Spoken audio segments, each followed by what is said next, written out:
Recording started now, thank you. Okay, great stuff. Good evening, everybody, and welcome to the Holyhead Ward Forum meeting. This is, I think, about our fifth or sixth meeting that we've done online, and I'd like to welcome everybody tonight and just thank you all for taking the time to be here with us this evening. I'm Paulette Hamilton and I'm your local councillor in the Holyhead ward. Can I ask you, if you're not speaking, to please keep your camera off and to please remain muted. They say it's got something to do with the bandwidth. So Paulette, I've noticed you've just come in. Can you turn your camera off, please? And also mute yourself. Thank you. You'll get lots of opportunities to ask questions as we go along. Let me just give the notice of recordings.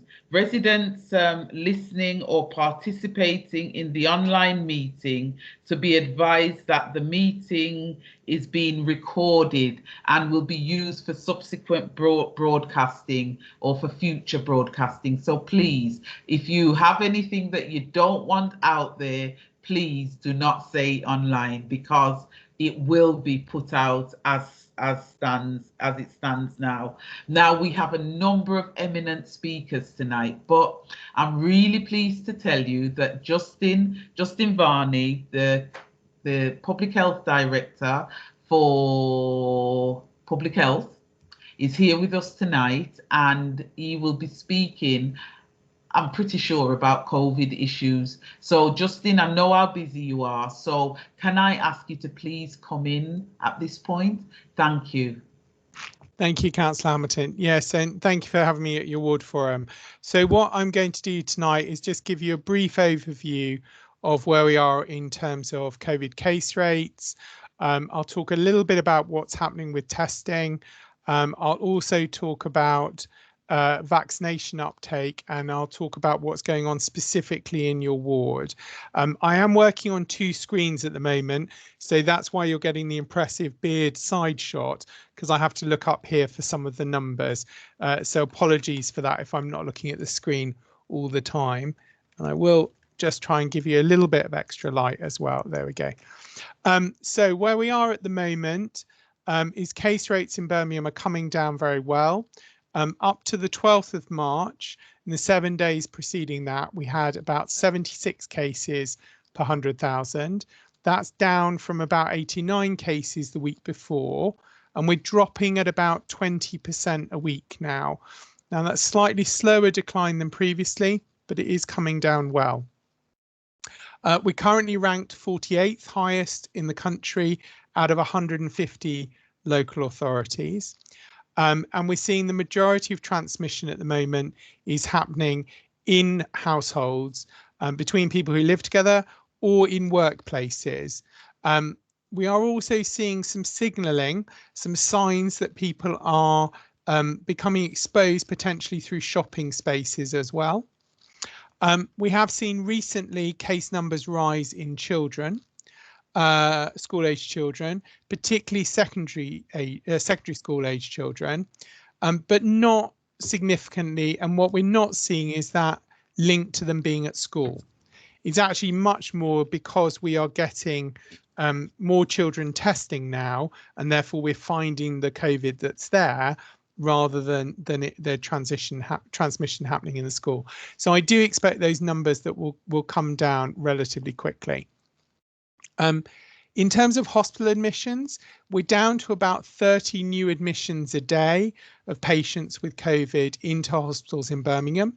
And that's amazing. It's only about a month ago we were over 150 new admissions every day in the city. So it's a real reduction in terms of pressure in the hospitals. And that is undoubtedly because of vaccination, that has dramatically reduced the number of people that are going into hospital. So that's really good news as well. When we look at testing across the city, the rate of testing is going up. There are two types of tests. There's the swab that you send off to the lab. That's the PCR test, and that's the one if you're symptomatic. And we have 12 testing sites across the city for people with symptoms. And then we have the version where the swab goes in your nose and your throat, but is done with a kit in front of you, and that's where you get a result within 30 minutes. And we now have 8 testing sites up across the city. And we are opening a couple more over the next couple of weeks. The aim is to have 12 testing sites for rapid flow testing. Over the next couple of days, I'm hoping it's going to go live tomorrow, but it might be Friday. Those sites will be offering collection points for parents of primary school children who are eligible for home testing kits. So we've been working with the Department of Health to increase the access points for people to get home testing kits if they're eligible. And the moment that is health and social care staff and parents and childcare bubbles for people that have primary school children. We're also supporting workplaces to take up the offer for free testing kits from the Department of Health. Businesses have until the 31st of March to register on the Department of Health website. And as a council, we've launched free training to support businesses in setting up those testing sites. So I'd really encourage any businesses that are watching the Ward Forum tonight, please register and take up that opportunity, because it's a really important part of COVID safety in the workplace to make sure that we are testing people every 3 to 4 days if they're unable to work from home. So moving on now to just talk a little bit about what's happening in the ward itself. So the case rate in the ward up to the 14th of March, in the 7 days up to the 14th of March, was about 48 cases per 100,000. That compares to about 73 cases per 100,000 for the whole of Birmingham for the same period. That means the ward ranks 49th out of 69 wards in Birmingham, so that's pretty good. It's towards the lower half of the city. And actually much better than where Holyhead has been previously. Holyhead has been one of the areas of concern, along with Handsworth and Lascelles, through much of the pandemic. So it's a real testament to all the work you've been doing in the ward to get COVID under control. In terms of total case numbers, you had about 6 cases during that week. And you currently have 10 COVID champions, which I have to say is a little bit disappointing. That's kind of middle of the pack, but I'd really be looking for a ward of your size to be moving more towards 20 COVID champions for the ward. It's a really important way of us getting information out to you so you can share it with your friends and family and make sure you're getting factual information. We have looked at the profile of new cases over the last month in the ward, and about a third of cases are in people aged 20 to 39 and another third in people aged 40 to 59. So the pattern in Holyhead is very much COVID cases in working age adults, and that's pretty similar to the rest of the city. I would say it's slightly older, so slightly higher percentage in 40 to 59 and slightly lower in 20 to 39 compared to the Birmingham average, but quite a long distance between them and other age groups. And when we look at ethnicity of cases in Holyhead over the month, about a third are in your Asian community, about 17% in the Black community, and about 13% in other ethnic communities in the ward.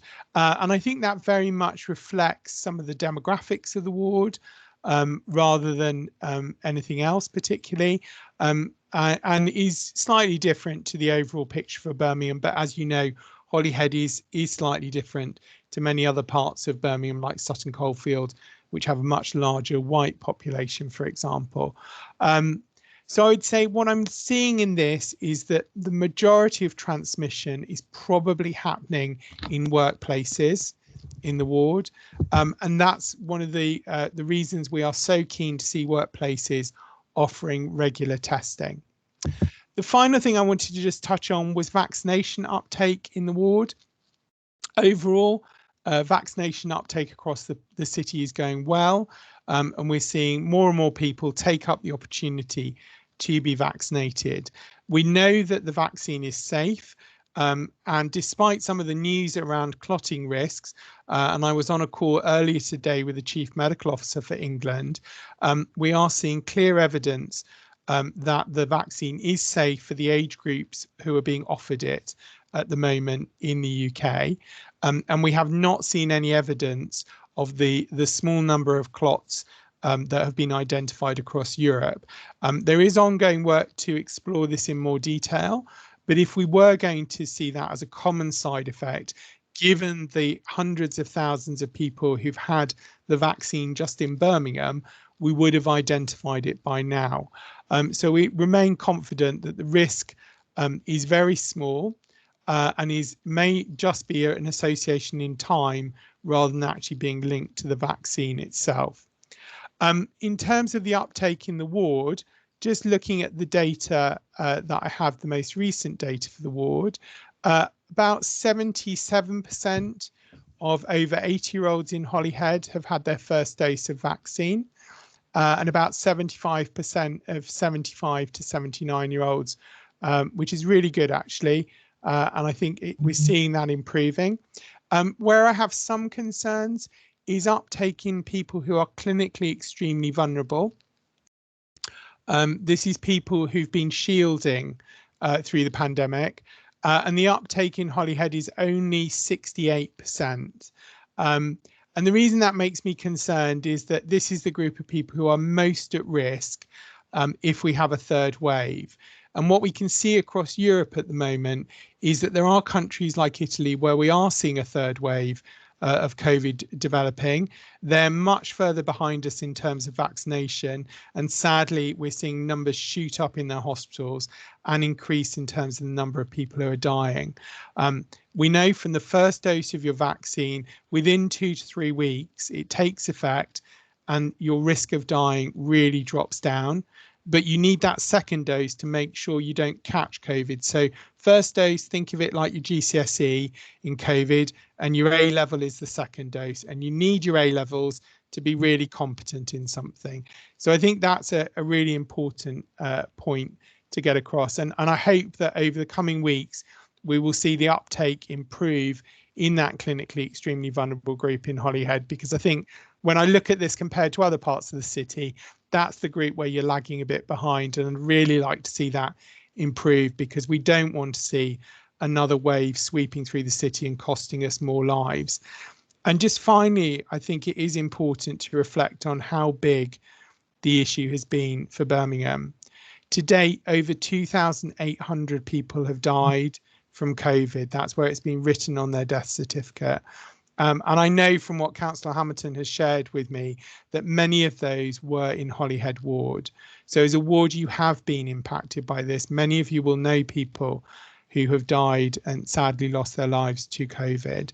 And I hope that will spur you on in supporting the vaccination programme and encouraging people, so that if we do see a third wave this year, that number doesn't increase and we don't lose any more lives than we need to because people were too scared or were unable to access the vaccine. So I'll stop there, Councillor Hamilton. I'm happy to take any questions from the forum. Right, we've got one question so far, and that's come from Emma Scott. Emma, do you want to ask the question, or do you want me to ask it on your behalf? No, I'm fine to ask it. Thanks, Paulette. It's just a question in regards to the vaccine rollout. Are we seeing? I mean, I know you said that only 68% of the very clinically vulnerable have taken it up, but are we seeing a reduction in hospitalizations from folks in this area in particular because of the vaccine? Well, can you say it's because of the vaccine rollout, or is that just a bit premature? But in general, are we see, is the lockdown and everything, are all these factors having an impact on the hospitals in the area? Yes, I can say quite definitively that all the lockdown and the vaccine, we are seeing less people going into hospital now, and we are seeing less people dying from COVID. And the reason I can say that pretty confidently is a couple of things. So we monitor people coming into hospital with COVID. We know that it takes about a month after cases in the community go down, takes about a month to see that in the hospitals. And that's because people who have COVID can take several weeks to get very, very unwell and end up in hospital. So you need at least 4 weeks to be confident that things are coming down. And we are seeing that now. I was on a call this morning with Paul Jennings from the NHS, who's one of the chief execs in the NHS. And he was saying today they only have 100 patients in University Hospital with COVID. Now, a month ago, that was over 300 patients. And that's just an incredible reduction. The other thing that I think we can be confident about is that we are seeing the numbers of cases and the numbers of deaths in care homes come down massively. So even in January, we were still seeing about 15 to 20 care homes a week having cases. And we were still having to manage clusters of cases because vaccination hadn't reached out enough to stop that. In the last 2 weeks, we've had 3 new outbreaks in care homes in Birmingham. And that's just phenomenal. And in those outbreaks, I have to say the majority of cases are staff who haven't been vaccinated. They're not in residence. So we are seeing really tangible evidence that both lockdowns worked, but also that vaccination is really starting to reduce hospitalisation and deaths in the community. What I can't tell you is the exact figures for Holyhead, because what I don't get is hospital admissions data broken down by where people live. And we just don't get that data through the system at the moment, I'm afraid. Right. Emma, you've got your hand raised again. Yeah, I just wanted to come back on one other thing, because obviously there is a lot of vaccine skepticism, especially amongst ethnic minorities, for example. So I just wanted for you to just confirm that of all of the groups, BAME groups that have taken the vaccine, everybody's fine, nobody's dropped days, nobody's got a blood clot, we know, and nobody's got high blood pressure or premature death, that, you know, everybody's been followed up, and have the majority have their second vaccination yet, and is everybody okay? Sure. So I've asked the NHS to see whether they can put in the public domain the number of what are called yellow card incidents. So whenever someone has a serious reaction to a vaccine, that's recorded on a yellow card. It's called yellow card because it used to be actually a yellow bit of paper that the doctor filled in. And then that's captured and managed centrally. They monitor it. What I've been fed back from them so far is that they've had a fair few number of people have fainted having the injections, but we'd expect that. Lots of people report feeling quite rough for 2 or 3 days after the vaccine, and that's very common. People reporting a temperature, sore arm, quite a bad headache, often after the AstraZeneca vaccine, feeling quite sick, and that can last up to about 4 days maximum. Lots of people don't get any side effects, and interestingly, this is one of the few things where it pays to be older. The older you are, the less likely you have serious side effects, and that's really interesting because that's not normally what we see when we see side effects for things. As far as I know, there have been no deaths linked to the vaccine in the West Midlands, and certainly none linked in Birmingham. And we have had no serious side effects, so life-threatening side effects. We have had some people that have had allergic reactions at the vaccination site, and that was in the early days when we were giving the Pfizer vaccine more than the AstraZeneca vaccine. And we know that the Pfizer vaccine, people often are allergic to one of the components. So if you're allergic to another medicine, or you've had an allergic reaction to a vaccine in the past, then you shouldn't be given the Pfizer vaccine. You get the AstraZeneca one, which has a different components to it. So we've had a couple of people that had that kind of extreme allergic reaction to the Pfizer vaccine. But from what I've been told, we've had no serious adverse reactions in Birmingham to the AstraZeneca, and no major incidents have been identified. But I am asking them to try and put it in the public domain, because I think it's a really important point.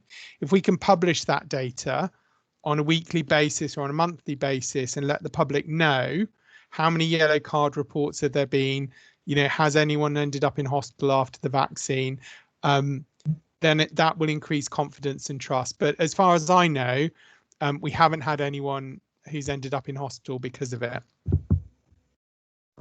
Fantastic. Are there any more questions? Justin, at this moment in time, there are no more questions. The question I was going to ask has been answered, the one about the stuff that's going on at the moment, and you've sort of answered all of that. The only other thing I would ask is around testing, which you did clarify, but just so everybody's aware, once you've had both vaccines, do you still need to be tested? So at the moment, if you've had both vaccines, and the important point to get across is that the vaccines take 2 to 3 weeks after you've had them before you've got the full effect. So you need to be 3 weeks after the second dose for us to be really confident you're getting the full effect. There's a very, very small number of people who currently are at that point. So the guidance at the moment is everyone should keep on testing. I do expect that we will start to see slightly different guidance, probably after Easter, for people who've had 2 doses of the vaccine, because by that time we'll have a much larger group of the population. I also think for the people that have been shielding's due to come to an end at the end of March. And I think the government's decision about whether to continue shielding or not may well become contingent on vaccination. So if you were shielded and you've had your 2 doses, actually there wouldn't be any real reason to shield anymore. Now, for many people, that may not make a difference if they're not working. For the people who are working, it does make quite a big difference whether government continues shielding or not. So I think that's where we'll start to see some of the differences come through. I'll put some links in the chat box around the COVID champions, sorry, and also about lateral flow testing, because we've now got an interactive map where you can put in your postcode and it will tell you where your nearest lateral flow testing site is. And it's quite good fun, actually, because you can go on and just have a nose and see what's in your local area. So I'll put those links in the chat as well. Brilliant. And can I say, Justin, over the last year, you've worked extremely hard, yourself and your team. And I just want to thank you for all the work that you've been doing. And I know I shouldn't ask this question, slap my wrist after, but what are your views about the vaccine passport? Yeah, well, first of all, thank you for the acknowledgement, and actually, thank you for your personal support as a cabinet member. This has been a team effort with you, and I'm not sure we would have done it as well if it hadn't been the duo working together. So I think that's really important. And you've also kept me on my toes about Holyhead as your ward throughout this as a ward councillor. In terms of the vaccine passport, I think the reality is vaccine passports will come, and it won't be about UK policy. Bluntly, because not that many people, people do come to London and Birmingham for their travels, but we're not up there in your top 10 travel destinations. We've already seen countries like Malta say you can only come here on a summer holiday if you had the 2 doses of the vaccine, otherwise you've got to quarantine. I know from my friends in the US Department Foreign Office equivalent are starting to say the same thing. So I would expect probably by June, if you want to fly anywhere, they're going to expect to see your vaccination certificate in order to get into the country you're flying to. And what I found really interesting, Carnival Cruises are restarting cruises in July. And this morning they had the chief exec on the radio, and the interviewer said to him, "Why are you doing this?" Because cruise ships, you'll all remember back in the beginning, cruise ships were where the virus spread. And they're requiring anyone who comes on the cruise to have had both jabs of both doses of the vaccine and be at least 2 weeks after the second dose. And what he said was, you know, the reason we're doing this is customers are asking us to do it. We've talked to our cruise customers and they've said to us, we will only come on a cruise if we know everyone's been vaccinated because we don't feel safe otherwise. And I think that's what's going to drive the travel industry to do it. You know, we see a lot of cases isolating because one person on a plane has had COVID and then the entire cabin. So if you're in economy and one other person in economy has COVID on a long haul flight, you all have to isolate. And I know personally, I would certainly feel much safer if I knew everyone on the plane has been vaccinated, because it means that long haul flight's going to be a lot safer. So I don't think it will be about what the UK decides to do. I think it'll be what other countries decide to do. And certainly if you've got any aspirations of being on a hot sunny beach that isn't in Brighton or Blackpool this summer, get your vaccine as soon as you're offered, because I think otherwise you're going to find it quite challenging. Okay, Justin, on that note, I just want to say thank you and enjoy the rest of your evening. And we'll move straight on to Neil de Costa. I've asked Neil to speak about some money that we're getting in the ward, but I wanted residents to know about this fund because you guys are going to help me to spend it properly. This fund is really important.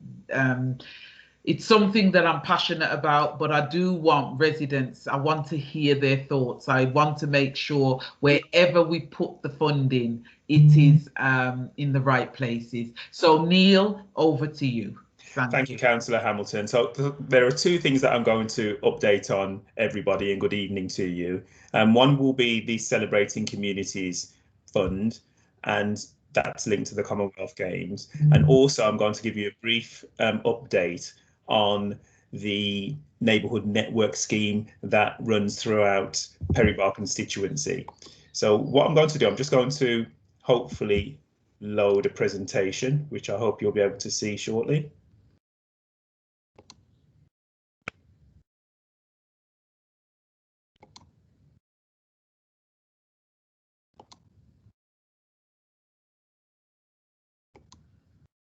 Okay, can everybody see the presentation that I've loaded? Yeah, I can, Neil. Yeah. Yeah, fantastic. Yeah. Okay, so Celebrating Communities Fund. So this fund is linked to the Commonwealth Games, and what I'm going to try and do, I'm going to try and make this a little bit larger for yourself.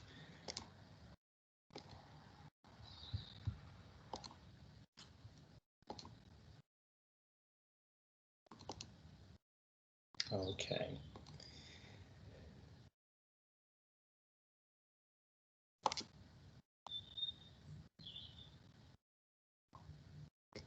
Is it large enough for everybody to see?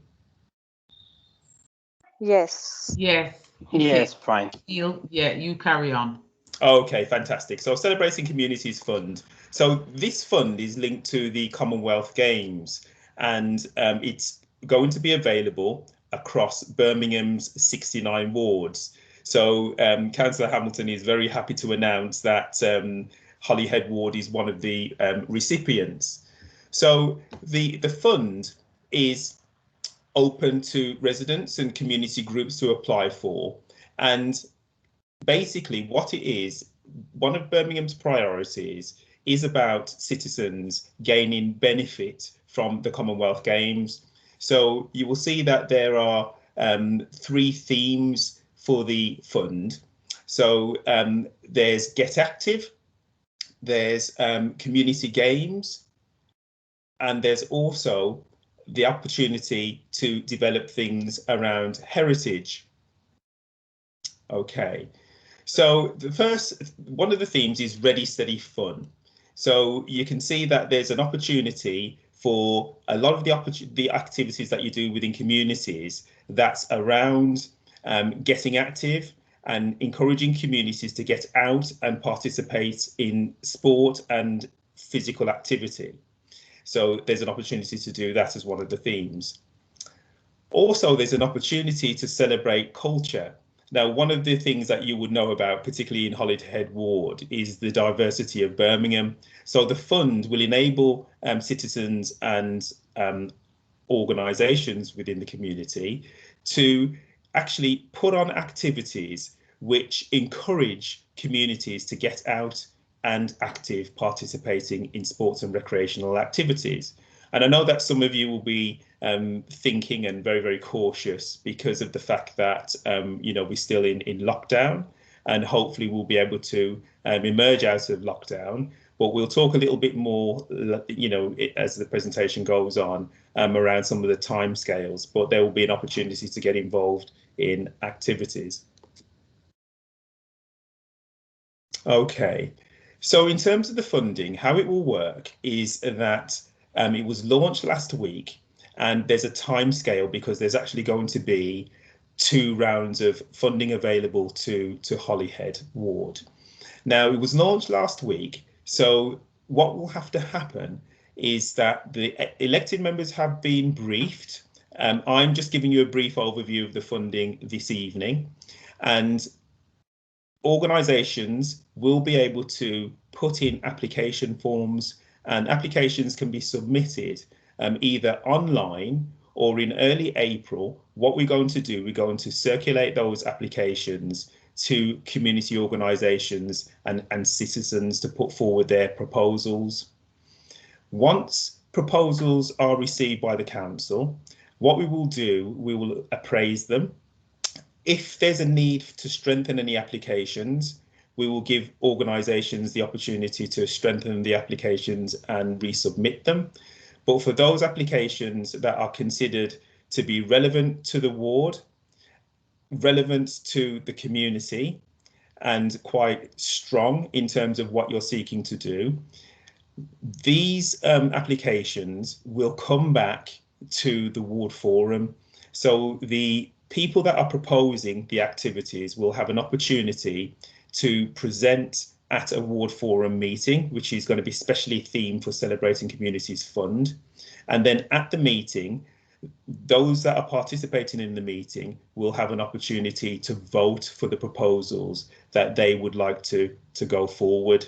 So we're trying to be as collaborative as possible, and we wanted to make sure that any of the activities that are chosen, if you like, by all of the ward and the stakeholders. So this is why Councillor Hamilton said that I really want you to kind of help me really in terms of deciding how this fund will be spent for the ward. So that's an overview of the Celebrating Communities Fund. Now, after the first round, which will run basically from March, so this month, all the way through to June, there will be another opportunity to apply for another round of the funding. But it's really, really important that residents, citizens and what have you think about the types of activities that they would like to see, think about the organisations that they can link with to start actually getting proposals together and to start submitting the proposals. Now, as part of my day job, amongst other things, I work for a section of the council called the Neighbourhood Development and Support Unit, and we are actively involved in working with local councillors across the city and citizens to kind of support this process. So for organisations that aren't used to submitting applications, there will be an opportunity to get support in terms of application forms, because we're actually going to get somebody on board, if you like, another organisation to support organisations. And then there are those of us, some of us from the team, that will be able to support you as well. So at this point, I'm going to pause in regards to Celebrating Communities Fund and invite questions. But before I do so, there's one really important thing that I mentioned. Now, Holyhead actually has a ward plan. And one of the things about Celebrating Communities Fund, as well as the themes that I mentioned earlier in the presentation, it has to match with some of the priorities from the ward plan. So that's important as well to mention. So it has to mention it has to link to the priorities: get active, Ready, Steady, Fun, celebrating culture, but also some of the priorities within the ward plan as well. So Councillor Hamilton, at this stage, I'm going to pause in regards to Celebrating Communities Fund and invite in any questions that right at the citizens moment, might have. Does anybody want to come in, because it's very quiet out there? Ian Bell, would you like to say a few words, or Emma?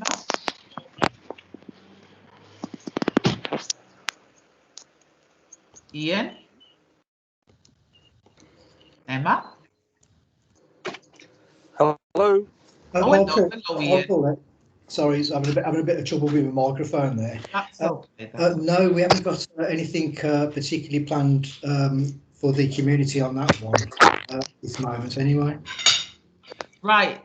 Well, a question I'd like to ask on the back of that, and you can slap my wrist later, Neil. What sort of things are other wards doing? Bob, I'll bring you in after. That's a really good question, Councillor Hamilton. Now, the applications at the moment haven't started coming in, but we've been involved in some discussions with councillors and also some of the community organisations that are looking to submit proposals. And some of the things that they're thinking of, just emerging out of lockdown, they're thinking of things to celebrate their communities and the good things within their communities.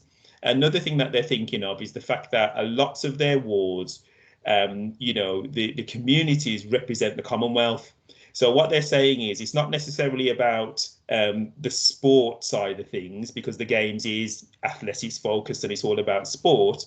What they're saying is we wanted to use it as an opportunity to celebrate the diversity of our communities, the history and heritage of our communities. There are some organisations that are thinking of doing things like In Bloom, so environmental type projects. There are some organisations that are thinking of doing things around food, celebrating the food diversity, through culture. And there are some organisations that are thinking of, kind of doing intergenerational things as well. So how can they use this funding as an opportunity for youngsters, if you like, to do activities with older people, so there's and also another thing that's coming through are things like heritage walks, so key places within key wards that mean something to people. So the thing is, because as I say, there are three different themes. So there's the get active bit. So if you've got any ideas, if you've got parks, for example, anything around parks, open spaces, or what have you, there's an opportunity to do something around that. Ready, Steady, Fun. Some ideas have come through in terms of shutting streets and neighbourhoods and having celebrations, that type of thing. But culture is coming through very, very strongly in relation to the Commonwealth Games, those types of activities. Right. Okay. Also, Bob Ballou. Yeah, hello, can you hear me? Yep, I can. All right, Thank great. you for that. No worries. Just want to check this grant funding that Neil's on about. Neil, what money have you got? What's the figure that you've got, and how much are you sort of capping on businesses and residents? Is there a cap on it that you can only have a maximum, first of all? Yeah, so there are only small pots available towards, these aren't vast sums of money. Now, what are we talking about? What's the maximum? I'll let you know. I mean, for Holyhead, and I'm going to check my emails to find the figure. But it will be in the region of about £16,000. So there are only small amounts of money. So and there are two rounds. 16 or 60? 16 or 60, did you say? 16. 16,000. Okay. In and around that. I need to check to give the exact figure for for to be honest, I know how much it is. It's actually £17,000. And the issue I've got, which is not an issue, Neil, in Holyhead, we haven't actually got any active organisations that are registered with bank accounts. We may have the odd one on the outskirts, but within the ward itself, we haven't got any that I know we haven't got any. How can we join with others to Can I do just come back in here?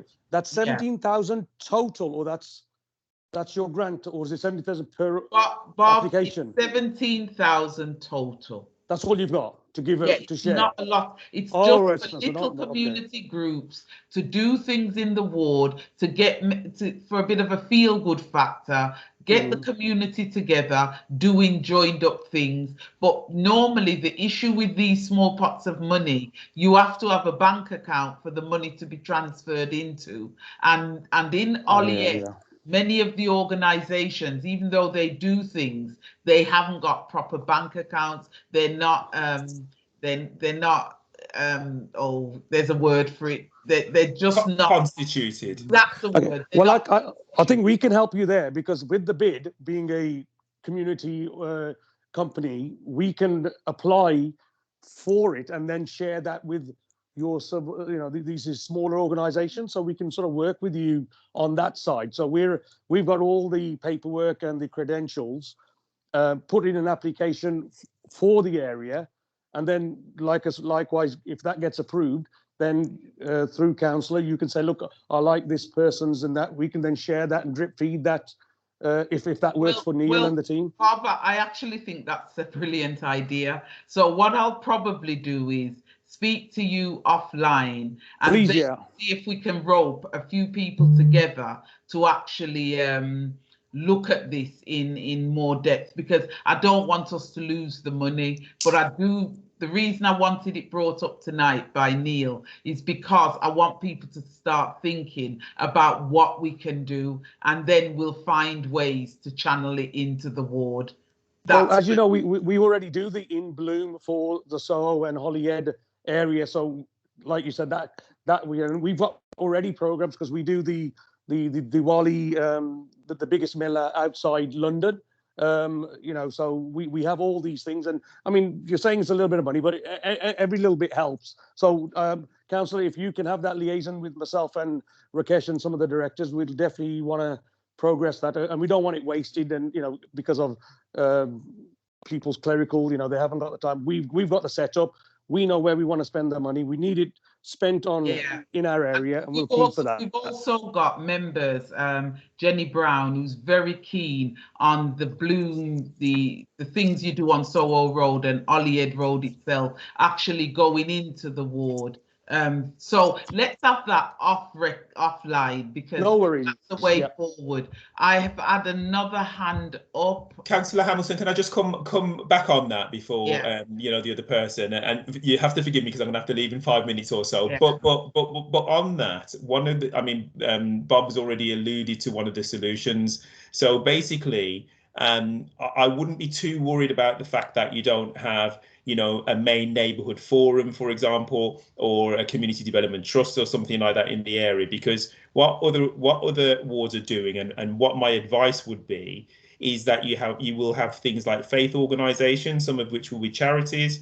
You will have lots of other community organisations that are operating in the area. That there's the bid, for example. So there's lots of opportunities and even you will have organisations in neighbouring wards that you might want to collaborate with, neighbourhood forums or what have you, to deliver kind of activities within Holyhead. So I think outside of this, we can have a conversation about the possibility, depending on the themes that start emerging about what people want to do. I think that will guide in terms of the organisations that you will seek to work with. And the last thing that I would say as well, these are, £17,000 per round. It is a small, amount of money, but you can do a lot. Now that, you can apply for small grants up to £1,000, where the criteria isn't as, stringent as, say, the amounts up to £5,000 and the amounts up to £10,000. So there are applications, if you like, opportunities for different levels of funding. So there's lots you can do, I think. Can I be honest with you, Neil? That has been really helpful, because we do have a large number of Gurdwaras and churches in the ward, so we could also work alongside them, and Absolutely. It's a way that we can do some joined up work to get a bit more of a community atmosphere going. So thank you for that. But what we'll have to do, I think, is call another meeting, because I think what I want is some clear ideas of what people who live in the ward, what they'd like us to do. I know what I'd like to see, but what I want is community buy-in. I want the community to be behind this and absolutely singing and shouting, whatever we do. Okay. Absolutely. So I'll ask Bev to circulate the presentation, so you know, attendees have all of the details. And what will be really, really helpful is if citizens and residents can email yourself, you know, or myself, the types of ideas that they have. And then when we have the next meeting, or if we have a special meeting around Celebrating Communities Fund, we can look at the themes and we can start looking at some of the organisations that might want to apply. Brilliant. And Bob, you've got the last word, and then we have to move on. Yeah. This is just a message for Neil and his colleagues. We had a Teams meeting with Highways and Transport. I think it was yesterday or the day before. Unfortunately, Councillor, you didn't come on to that one. We had 3 other councillors on that one, but we were discussing. Remember, I'm also a cabinet member. I saw you working on Teams. Cabinet didn't finish till nearly 1:30. No, I understand. I know you're very busy. I'm not saying that but we will talk. But what it was, the Soho Road bid, residents, businesses, everybody in Handsworth. When we say Handsworth, we include Holyhead, so we don't segregate it. So Soho Hill, Soho Road, Holyhead, all the neighbouring. We know that we need money spent here. We've spent £50,000 on a transport report, which says that we need £3 million to bring this up to the standards. And we are very tired that there is the lack of money being spent in these areas, the B21, Soho, Holyhead wards. And with Neil, we did ask now for the transport people to set a meeting with all the decision makers, different departments like yourself, neighbourhoods, because we need now money spent here now. And we do need to. Bob, so if you can have to stop you there, because we couldn't use this money for that. No, not this. This 17,000 ain't going to do it for us. We're talking millions now. Yeah. We are talking. So Neil, if you can send a communication to Rakesh, our bid manager, and we want to sit and we'll have some conversations, because there are some major things that we are now taking up, because we're tired of the lack of Bob, money that is put into this area. Stop it, Bob. No problem. Bob, if I don't stop you, people are going to be going off the call because they've got other meetings. So can I ask Neil to just quickly go through the other point, and then I'm going to bring a young lady on called Magda if she hasn't gone. Oh, okay. Now, just ever so quickly, and apologies all, I'm quite happy to come back to another meeting in the future just to talk a little bit more about Perry Barr Neighbourhood Network Scheme. So Perry Barr Neighbourhood Network Scheme, and again, I'll send you the presentations through so you can see what they are. So it was established just over 2 years ago, and this sits underneath Councillor Hamilton's, sits within Councillor Hamilton's health and social care portfolio. So there are 10 neighbourhood network schemes that run across Birmingham, of which Perry Barr constituency is one. Now, neighbourhood network schemes, they're funded by Adult Social Care as part of their Prevention First model. And what they're about, it's about connecting people with a health and social care need or wanting a service or to get engaged with provision within their localities. So we've been running for about 2 years as a pilot, and we've been very, very successful, albeit that COVID has impacted on our delivery. So I'm the lead facilitator for Perry Barr. We have a health and social care manager, Andrea Housen, a commissioning manager. I've got another member of staff that helps with the neighbourhood network scheme, and some other staff that are listed there that are based within the constituency as well, providing these services. Now, in terms of the activities that we've delivered to date across the constituency, we've completed now the first pilot phase.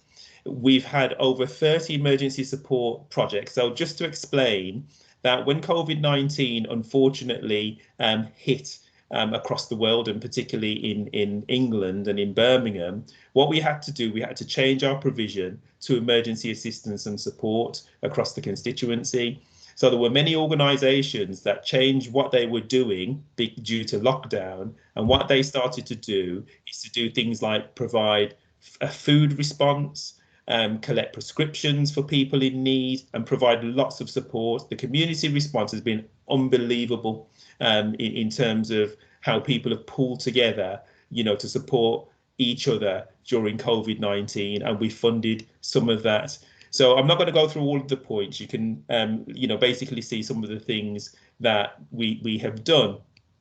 Now, where we are now is the fact that we haven't emerged from COVID-19 yet. We're still in an emergency support and delivery phase, but we need to start looking, as the lockdown eases, at how we can support communities in terms of health and social care, and in terms of things that older people are going to need moving forward as we emerge from from the effects of the pandemic.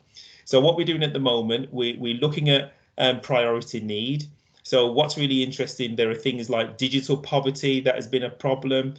People unfortunately are still struggling in regards to food and essential supplies and what have you. A lot of the provision that was available before within communities, activities and what have you, they've been closed and they've been affected by the pandemic. So we need to look at how we support that. And what will be really helpful for myself as well, even though we've got a good understanding of some of the priority need that's out there, is for you to start filtering that through. You can do that to me directly, because what that will help us to do in terms of our neighbourhood network going forward is to tailor some of our grants and some of our provision, because adult social care are looking at the possibility of mainstreaming a neighbourhood network approach. So for those of you that are on the call that have been involved in providing some of these emergency responses that have been funded through the neighbourhood network scheme, a big thank you for that. And really, really sorry, as I say, that this was a whistle-stop tour. But what I will do, I'll circulate the presentation, and I'm quite happy to have conversations about Perry-Barr Neighbourhood Network Scheme outside the meeting. And in addition, we do have a bulletin, and I'll ask Bev to send you the link to that as well, because that will keep you up to date with what we're doing in terms of the neighbourhood network scheme. Very quickly, I can answer a couple of questions before I have to go to Birchfield Virtual Ward Forum, so which starts at 7, so that's why I'm rushing.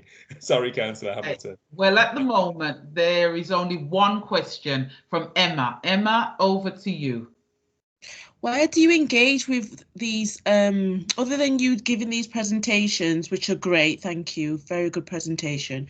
Where do you engage with this information? If, for example, this is the first time I'm hearing it, so where would I physically log into or engage with in order to get this information? Because obviously, like you said, that was a whistle-stop tour. Yes. But yeah. just in general, it's good to know about these things. So how does that happen?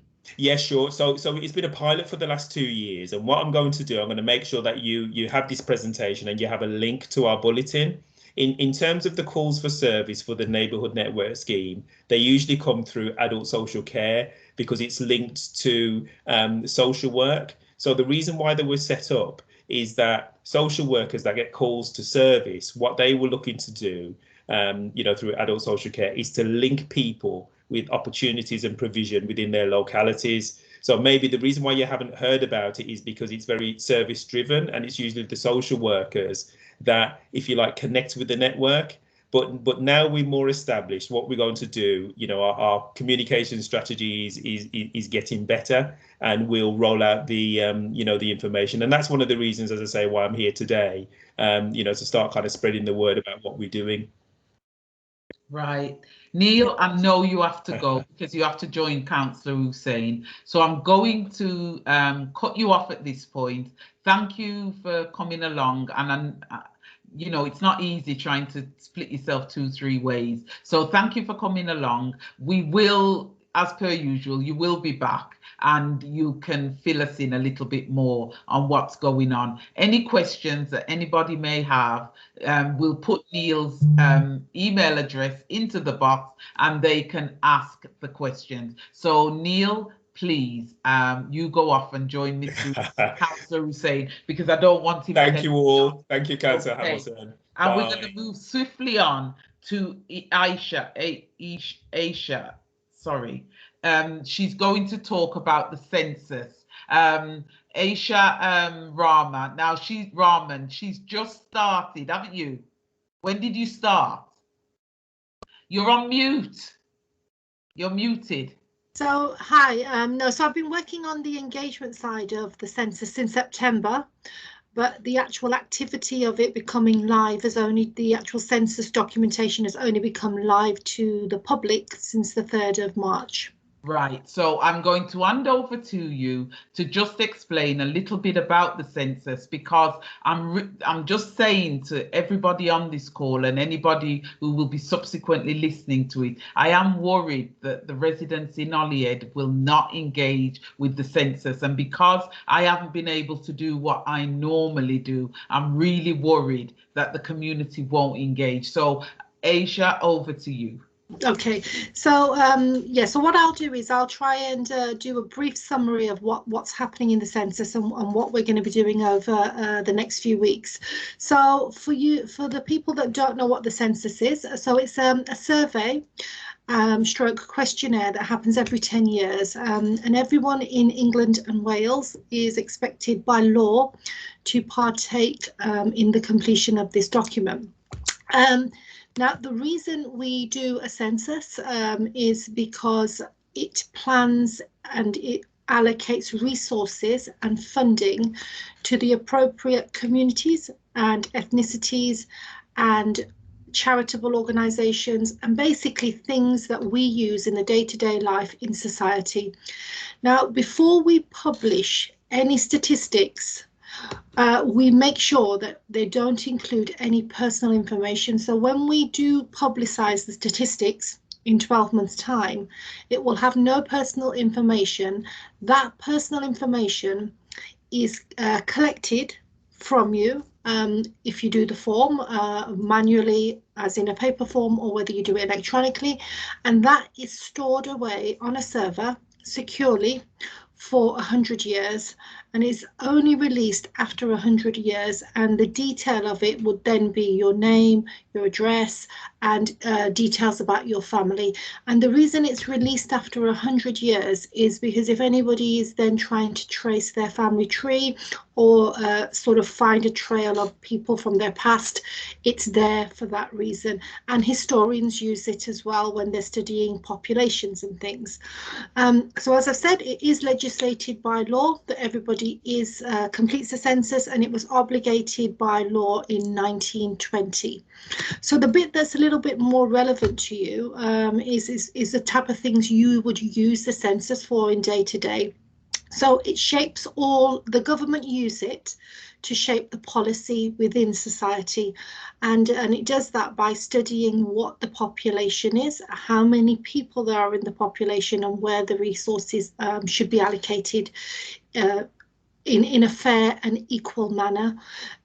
It monitors and plans services as well. So services are things like the buses that we have, how many roads we will need, how many schools we will need, how many teachers we will need, emergency services, hospitals, dentists, and social care buildings as well, so care homes and other social care facilities. And the other aspect of it is that businesses will use the census statistics to decide where they want to set a business up, and likewise then spin off them, that is that jobs are created. So what we will do is when we release the statistics to the public in 12 months time, those businesses will look at the areas where there's particular communities, and then they would factor in opening a business in that specific area. And charities also use the information to help get funding, the funding that they might need in a particular area. So it does sort of really affect our day-to-day lives, and it also use it's also used for housing.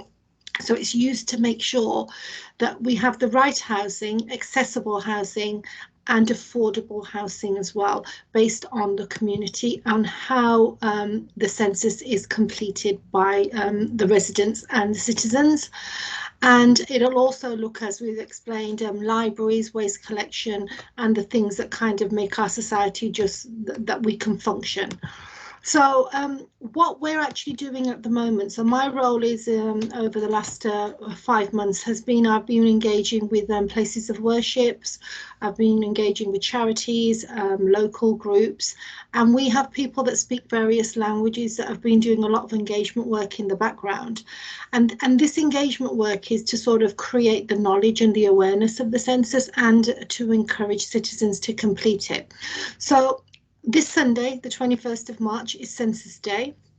So for the first time in the history of the census, it will be a digital first census. So what that means is, it doesn't mean everybody has to complete it in the digital format. A paper form will be available for those people that require it. And you can get that by going onto our website, which is www.census.gov.uk, and you can phone the number, which is 0800 141 2021, and you can give your postcode and request a paper form if you wish, and there's all details on there how to do it. The census will take you, if you do the electronic document, which is the electronic questionnaire, it will take you no more than 10 minutes to complete for the household, and then 10 minutes per person that lives in the household. And the electronic form is very, very user friendly, and it's quite easy to use, and it will just take you to the next relevant question. So it's a very easy form. We would encourage you to try and do it digitally if you can, because the data is captured accurately, it's time effective, and it's cost effective as well. So what will happen now, so everyone will have received all their letters if they're getting an access code to do it digitally, but there will be some people that will automatically just get the paper form, because we're aware there's areas and pockets in the Birmingham that are digitally digital access is limited. So you can go on now and complete your form, or you can wait till Sunday to complete your form. Now, the reason we use Sunday the 21st, because you're logging down on the form who will be in your property on that specific day. Now, that doesn't mean to say when you get to Sunday, that's it. If you haven't completed it, you don't complete your census. You can still complete it, but it's more important to sort of do it now if you can, if you know who's going to be in your property on Sunday. So at the moment, no one's really moving around. So a lot of people have gone online and completed it. As of Monday, the 22nd of March, there will be field staff that will be out and about, and we will have response rates for specific postcodes and wards, and then that's when we'll sort of know where we need to sort of approach those addresses to ask them to, if there's a problem with completing it, do they need further support, do they need assistance, is there anything we can do to help them complete it.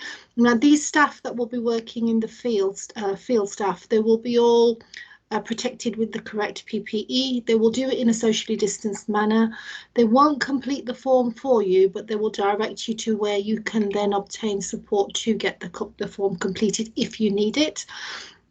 And there is the phone lines that you can attend. You can call up and complete it over the phone in a secure manner. And we also have a couple of census support centres that are open across Birmingham. So there's 15 in total.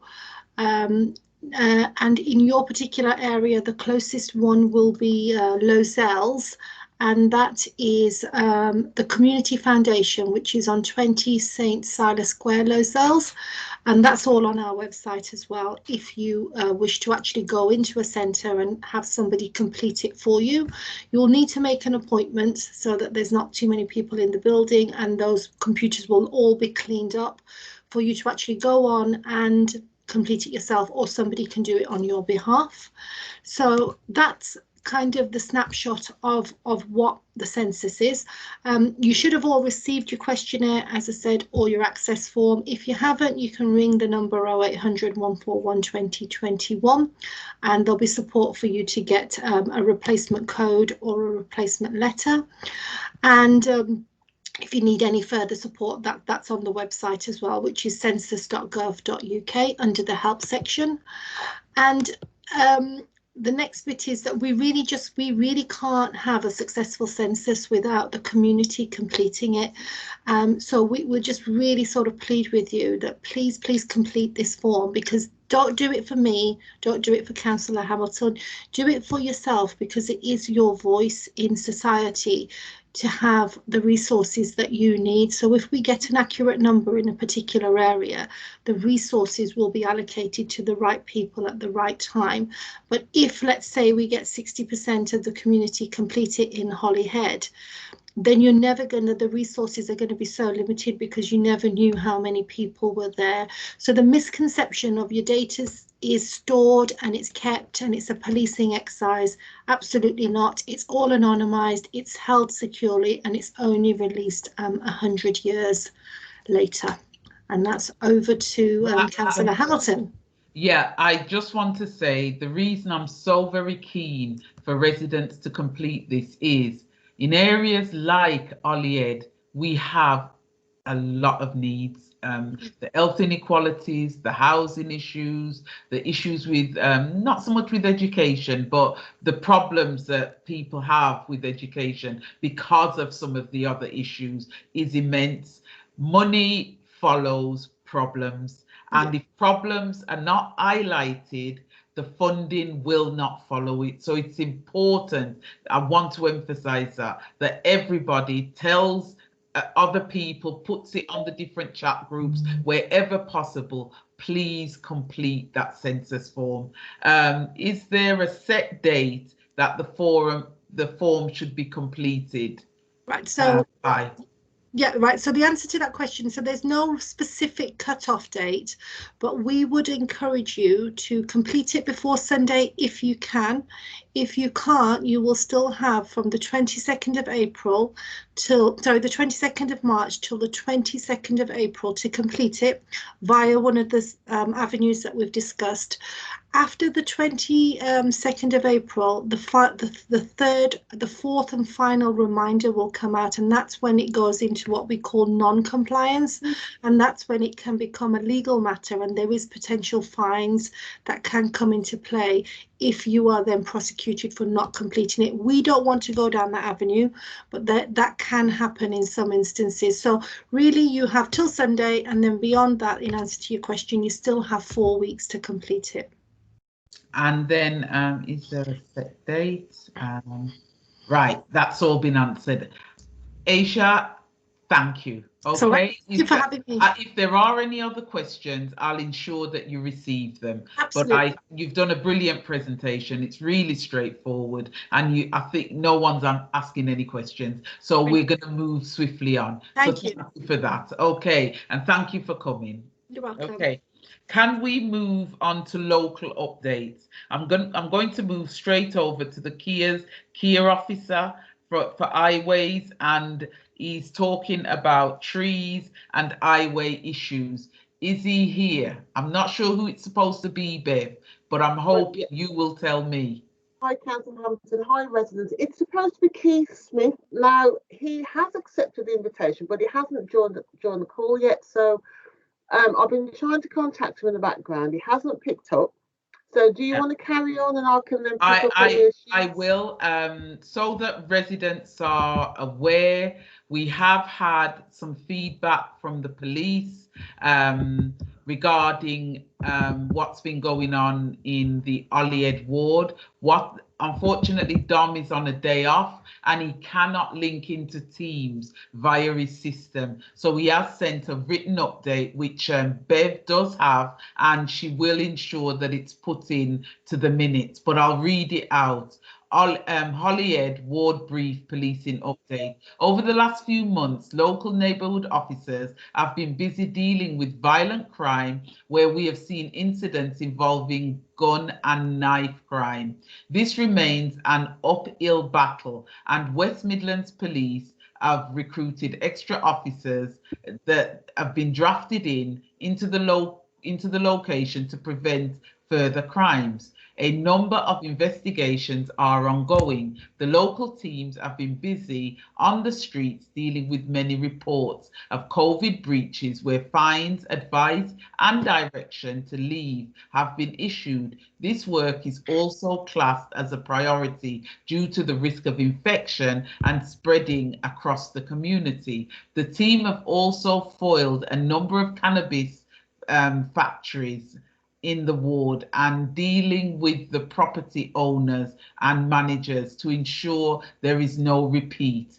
In most cases, local residents have informed the police of their suspicions, which has made a significant difference and many positive outcomes. We have had a 26% crime reduction on the Rookery Road this year to date. This has been down to plainclothes operations, civil orders, community protection orders, and proactive arrests. We have seized and prosecuted over 25 motor vehicles owners in the last 4 weeks alone. The team will also see a lift of 3 new student officers in March and April, which will assist with policing in the ward and will help in making the area safer for the community, easing of COVID. The teams are making plans now to restart the police surgeries each month, street watch, community action days, World CAF, and attending residents meetings where the community can get involved. I have included my email address as below for residents who have any concerns or wish to ask any question. Kind regards, PC Sergeant Dominic McGrath. That is what he has sent to me. Are there any questions? Right. Any questions? Anything anybody wants to say? It's very quiet tonight. No, everything's fine. Okay, all right. On that note, we're going to move over to the next point. Now, the next point is the community and voluntary and residents groups. Now, I don't know if Claire's here. Cllr Groom, is she here?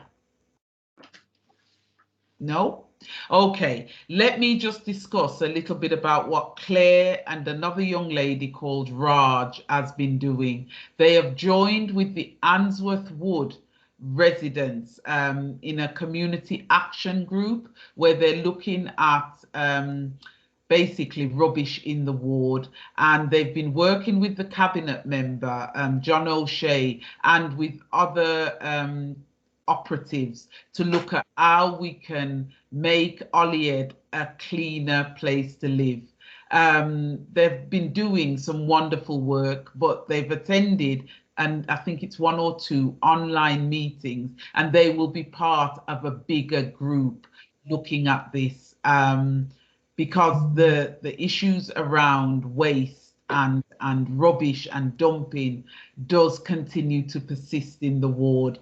I have to say residents have been really good. They've been reporting it throughout the ward, and in some parts of the ward I have seen an improvement, but it has a long way to go. It really does. And within the ward, I am going to call Ian Bellin and Nina to talk about what they've been doing in their bits. But within the ward, something else that's been a really big problem. Oh, and I will call in Desta. What has been another big problem, so that residents are aware, is about people putting their dustbins on the road, which is causing damage to other cars. It's causing arguments on the street, and it's just not being a friendly neighbour. So what I've been doing, I've been trying to work with the police, we've been trying to work with environment. In some houses, there are so many people registered in the houses, we cannot find which resident from the house number is doing it. But where possible, we're writing to residents to tell them that this is not something they should be doing. We're also involving highways to see how we can, I want them prosecuted, if you want to know the truth, to see how people can be prosecuted for doing that, because it's a very selfish way to live, especially when you have the very small roads in parts of Handsworth. You can barely get up the road, and for people to just dump their bins on the road to protect their parking, it's not fair on others. And I've noticed that there's lots of people with disabilities, that there's not the courtesy seems to be going. I'll be polite. It seems to be going. So I do know that the disabled parking is not enforceable. But up until the last 6-8 months, I've never known people to just totally ignore it. And some people with disabled young people and others, they've literally had to walk from other streets to get to their houses because they can't park where the disabled bay is because somebody else has put their car in there. So at the moment, there's a lot of inconsiderate behavior going on, and I'm hoping as things open up, that will change a little bit. But on that note, as the highways gentlemen come in, otherwise I want to bring in Ian Bell, and then Desta. Hi, Paulette. There you are, Ian. Yeah, I'm on. Microphone's working. Yeah. What would you like specifically? You want an overview of what we've done? I want an overview, but what I want you to do, the two specific things, the stuff you've been doing on exempt accommodation, because you've been working with the guys in Handsworth Wood, because I want people to see that we're not isolated, we are working with other areas to try and sort things out. So the stuff on exempt accommodation, and just one other item, because we haven't got a long period of time, so people know that things are still happening. Okay, I think it's quite important to know that Oxhill Road is actually the border between Holyhead and Handsworth Wood, and our neighbourhood watch group covers both sides and quite a fair chunk of both wards, because we've got 60 members across 9 roads in total. What we've had down Oxhill Road is a disproportionate number of HMO type properties that have become exempt from Article 4 because they are supported living accommodation run by registered social providers. And we've had a lot of ASB from there. We've had daily visits from the police or the ambulance. And as a group, we ended up writing to Rob James, and I'm quite a persistent person, and I persisted until the meetings were set up with private rented sector in conjunction with the registered social providers, Sustain and Reliance, and For Property, planning, enforcement, and what was one other, licensing. We had a series of 6 meetings on a task and finish group, and we had the opportunity to invite yourself, who came along. We had the opportunity to invite Callum Mahmood, who came and supported the meetings, and it was a great opportunity to put forward the views of the residents and the issues that supported accommodation, especially if it's run very badly, has an effect on the community. Since the meeting, the providers that attended have visited the property in conjunction with the police and with private rented services, and the property management companies have been re-educated in the support that they should be giving. And due to that support, we've had a massive improvement in behaviour from the tenants of those properties, to which I think we've gone something like 6 weeks without a police car coming to them, which is a fantastic result from having 6 months of daily visits. The Handsworth Wood Ward Forum took place last week, and it was mentioned on the Inside Handsworth magazine that the model used for this task and finish group, which is engaging with the community and community groups such as ours, is the model they want to use going forward. So I think we've had quite a bit of progress in there, and it actually only took us about a year to get there, because it's actually quite an uphill struggle, but with a lot of support from yourself and from Khalid, and a lot of persistence from myself and Nina, pushing and really pushing to get the meetings, we've had quite a good result on it. The HMO situation can be improved. It's not waiting for any further government legislation. It's not needed. Karim Mahmood made it quite clear that planning is a local issue, and planning should work together with housing to come up with a policy they can follow, such as Sandwells, Leeds, Liverpool and Manchester. So it is within our remit, and actually we can make a difference in our own areas by proactively reporting planning breaches for houses that are being converted without the appropriate permission from family homes into supported living. So we've learnt a lot out of it, and we've actually spread that across all the groups that we interact with, including the Handsworth Wood HMO group and the Handsworth Wood Residents Association. So we've actually spread it across quite a wide area. On subjects of parking, we have, this is my other issue, by the way, we have a huge issue in our ward of scrap metal vans, with some properties having 2 or 3 vans per property. And on Avenue Road in particular, overnight, there's usually 12 white vans parked there, and that's only a really short road. What we've done now is we've engaged with the Birmingham Council Planning Enforcement Team, and also with the Environment Agency, because what I did discover is through licensing from Birmingham Council, I can't remember the lady, I think Sharon Watts, very, very helpful young lady. She's visited some of the properties that had scrap metal vans there, and although they couldn't find any evidence of actual trading, because they weren't trading at that precise moment, she did make me aware that the properties and the tenants and residents and operators hadn't got the correct waste management licences, and that was a matter for the Environment Agency, which is a government agency, not a local agency. So we've engaged with the Environment Agency, and the properties that we know and have identified as using scrap metal, as using their properties for the storage of scrap metal and transport and collection of scrap metal, have been reported, and they have received letters.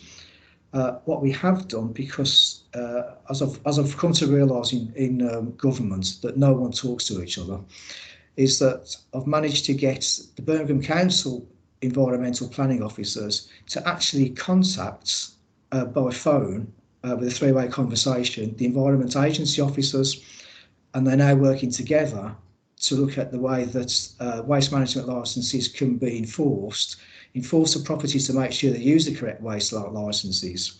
And in doing so, because waste management licences mean that you have to have your property and scrap stored in a secure unit and the van parked off the public road, should do something to solve the issue with the white vans, which then should increase the parking for the residents. That's my bit. That's excellent. It's taken probably, well, that's excellent. Can I now bring in, we haven't got very long, but can I bring in Desta, if she's still on the call? And unless there are any questions, I'd like Nina to just tell us what she's been doing, a little bit about what she's been doing during the lockdown. Desta, anything from yourself? Hi, Councillor Hamilton. Yeah, so just to let everybody know, the youth centre is still open. We are supporting vulnerable groups with one-to-one work and small pockets of group work on a Tuesday and a Friday. Young people have to be invited. Obviously, I've only got a limited amount of time. If anybody needs any information from me, if you've got young people that you know need support or are going through difficulties, I will put my email in the chat and my contact number, so please feel free to get in touch. Also, to let residents know as well that with the kind of rise in recent youth violence, The youth centre is working very closely with local police and other organisations to look at how we can come up with a collective approach to what's happening. So although you may not hear a lot of things or see a lot of things in the media, we are working very hard behind the scenes to try and tackle some of those issues, including setting up some early intervention work within primary schools around how to reduce the numbers of young people being involved in criminality. So that bit of work is going on. Thank you for that, Desta. And last but by no means least, can I say this woman has been incredible during the last 12 months. The amount of people she's helped me to feed as well as everything else. She has been incredible. You've all done sterling work. Nina, can I just ask you to tell us a little bit about some of the work you've been doing, litter picking during the lockdown, and just some of the stuff you've been doing? Well, we've had a nice community get together in January where we just brought the people together, had a bit of a celebration. Just that was Brum recovery because people being in lockdown, they can't go out. So that was just bringing them out into their gardens and planting some flowers in the pots. And then we've done an evening out when we had the Valentine's Day, just make people feel that they were wanted, and from the isolation we gave them flowers, a rose, and a nice message how to be a good neighbor and support your neighbors.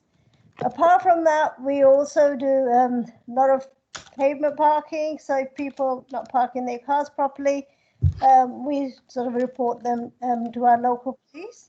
And I'm glad you mentioned about the bins. That's really annoying. So we report people when they put their bins out on the road.